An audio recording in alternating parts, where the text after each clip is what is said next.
Hey everyone, welcome to our channel. In today's video, we will guide you through How to change the hotspot name on iPhone. So today we are here with a detailed guide on how to change your hotspot name. So let's get started. Firstly, open the settings app on your iPhone.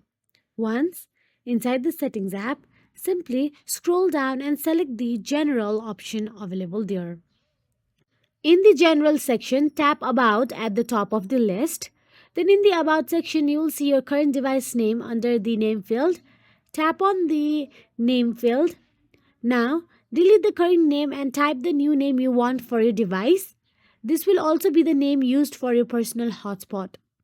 After typing the new name, tap Done in the keyword. Now your personal hotspot will be renamed to the new device name and the other devices will see the updated name when they attempt to connect to your hotspot. So that is it. If you found this video helpful, please like, share and subscribe, and thank you so much for watching.